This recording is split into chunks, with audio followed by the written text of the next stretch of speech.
You know the feeling. You're sitting there for hours on end, just scrolling, your thumb going up and down like this. You ever looking for something more and something new to stimulate you, to make you feel excited? But the more you scroll, the more bored you get. And the more time flies by. You want to quit. You want to chuck your phone out of the window or something like that. But it feels like you can't just put it down. Just 10 more minutes. Scrolling just 20 more minutes. And then I'm fine. And then you've been sitting there for hours on end and you don't know where the time has gone, and you don't even remember half of what you've been looking at.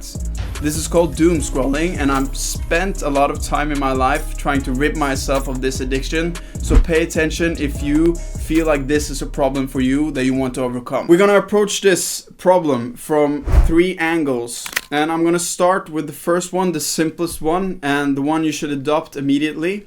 And that is the behavioral techniques that you can use, the simple methods that we can put in place for you to use your phone less. So let's say that your phone is a device that pulls you in to use it as much as possible. Then we first need to make it harder for you to just pull up your phone and make everything so accessible. So that means that you delete the apps that you feel like you spend a lot of time scrolling on, and you instead try to go on the internet or use the browser. So if you go on Instagram, just go on Instagram.com instead of just pulling up the app, because that gives you a barrier before you go in to ask yourself the question, should I do this? You can do this with all the apps that you misuse or that doesn't serve you. You can also take your phone and put it in black and white mode, so you don't go in to all the apps, because when it's black and white it's less appealing. You can also set timers on your app, so after half an hour it will block you out of that app.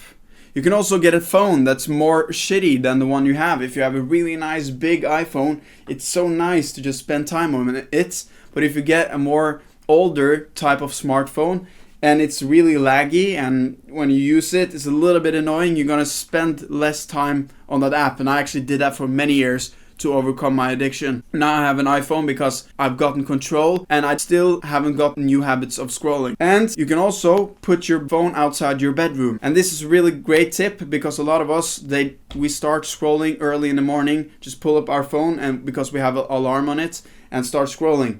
And that's not good. So put it outside your bedroom and get a traditional alarm clock. All of the methods I've now mentioned are behavioral methods, things you can do and take actions on every single day to reduce the usage of your phone. But you will probably try to do a couple of these things. It will go 1, 2, 3 days and you're gonna be back. You will download the apps again. Your phone will move back into your bedroom, and you had an idea that you wanted to take action, but these behaviors were not enough. And that's why we need to go a level deeper and look at your psychology and mentality when you're approaching this.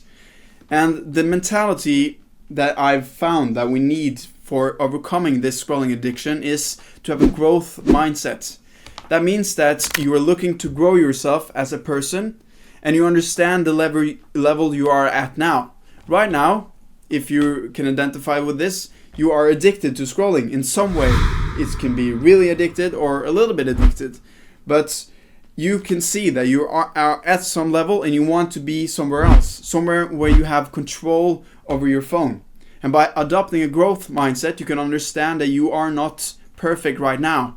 You can take step by step to grow into becoming someone who is not addicted to their phone. Because you will probably try a lot of this and you will fail, but then you have to try again, and having a growth mindset and seeing that you get better and better. The other psychology that you need to have as a foundation is to be present and catch yourself when you're pulling up your phone. So you can see, now I did it, now I pulled up my phone. And by using your senses, your eyes, nose, your feelings, your hearing, you can start to be more present in reality that's all around us. And then you will more enjoy being in reality, and you will see how that phone is stealing your time from living your actual life outside of your phone and cyberspace. And with that presence and psychology that you have developed, we can go even a level deeper. And this is really the main key of ridding yourself of that addiction for good. And that is your emotions and feelings, and start to look at, with the presence that you have developed, why you're pulling up the phone in the first place. What kind of feeling inside your body are you trying to avoid? What feeling are you running from? What are you procrastinating on? What is it that you want to escape from that makes you pull up your phone? And this is really hard in the beginning because there's a reason why we escape that feeling, and that's because we don't want to feel it. But if you start small and you have the growth mindsets and you start to notice, okay, I'm actually pulling up my phone because I'm bored a lot. Instead, before the phone, if you were bored, instead of having the quick fix of pulling up your phone and actually getting more bored and lowering your capacity for boredom, you would go out and do something in the world. So it's actually your body, boredom is trying to get you to do something, but with the quick fix, we can just scroll. It may also be something deeper, that you're feeling that you don't have progress in your life, or that you're feeling that you're not on the path that you should be on. When you get that feeling, you avoid it. This is just examples that I have. You have to find your own. And if you're able to address and face that hardship and the thing you're avoiding inside of you, we could start to go the other way. That emotion will make it easier for you to be present. It will be easier for you to catch your feelings.